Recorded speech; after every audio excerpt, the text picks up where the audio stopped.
ये ओपनिंग है आपकी, और अच्छा माननीय संसद सदस्य वही होता है जो बैठे बैठे टिप्पणी करने की अपेक्षा जब ओपनिंग हो जब अच्छा खेले। Thank you sir. तो अच्छा बोलो सर। थैंक यू इस सर। देश के अंदर सदन से ही देश के बड़े नेता बने, हम भी चाहते हैं सब बने। नहीं तुम्हारा थैंक यू सर। हर बात पे बोलने से नहीं बनते। Thank you sir. टाइम नहीं मिलता ना जी, फिर बैठे बैठे Sir, this bill at 12:30 it was introduced, and 4:30 we are having a discussion. The main question is that why the government is rushing too far for this to be made.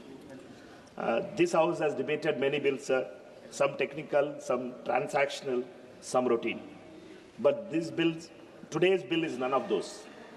This bill they'll ask for fundamental questions about our republic. Is insurance a public promise or merely a private product? Is protection a right of citizenship or a privilege of purchasing power? Because insurance is not just about policies and premiums, sir. It's about who bears risk in our society. Speaker, sir, when risk is pushed away from the state and onto citizens, democracy itself becomes fragile. Let us remember where we came from, sir. 1956, India nationalized the life insurance not because markets failed, but because markets excluded.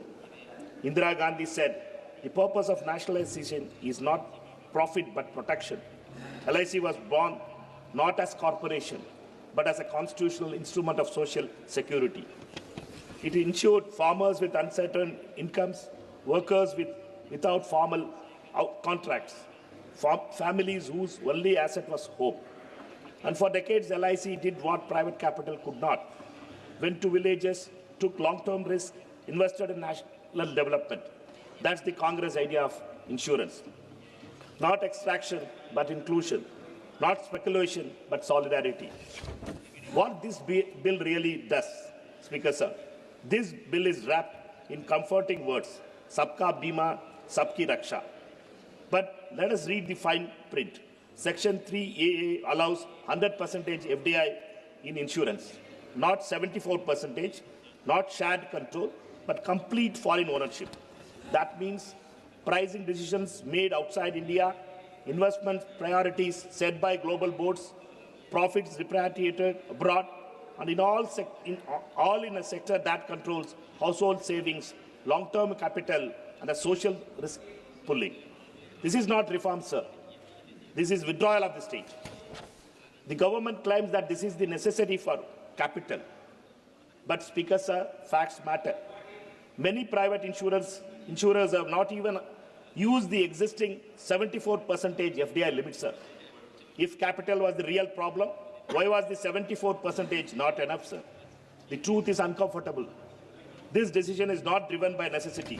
It is driven by ideology. An ideology that believes that state must retreat, the market will magically improve, and citizens must fend for themselves. Congress rejects this ideology clearly and unapologetically. What happens when insurance is fully privatized, sir? We do not need theory. We have experience. Look at the Prime Minister Fasal Bima Yojana. Farmers pay rising premiums. Claims are delayed or disputed. Insurers remain protected. Look at Ayushman Bharat. Private hospitals deny high-cost procedures.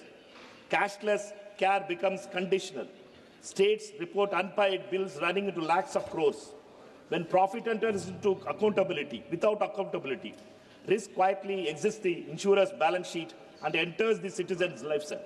That's what happens when insurance forgets its social role. Speaker, sir, this bill is does not just open the door to foreign capital. It stills the playing field itself. Private and foreign insurers will cherry-pick low-risk urban customers, exit rural and informal segments, reinsure profits abroad. And who will remain? LIC, public insurance. And as insurers of last resort, This was not competition. This is a systematic weakening. You privatize profits, you socialize losses. Congress will not accept this silent dismantling of India's largest, strongest public institution. Insurance is not a shop, sir. It is not a financial, it is a financial backbone. Premiums are not spared change. They are long-term national savings.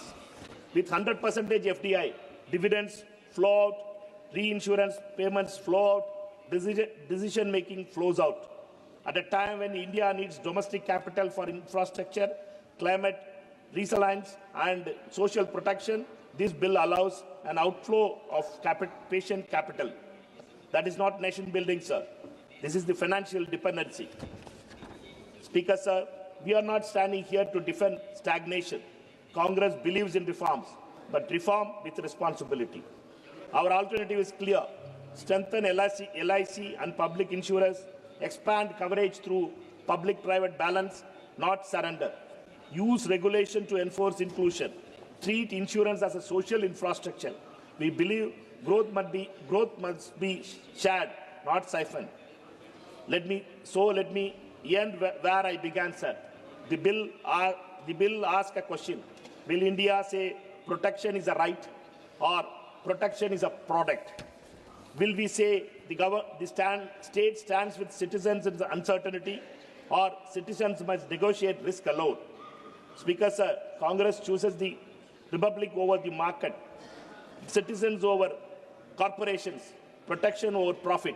And that's why we oppose this bill, not in anger, but in conviction, sir. Thank you so much, sir.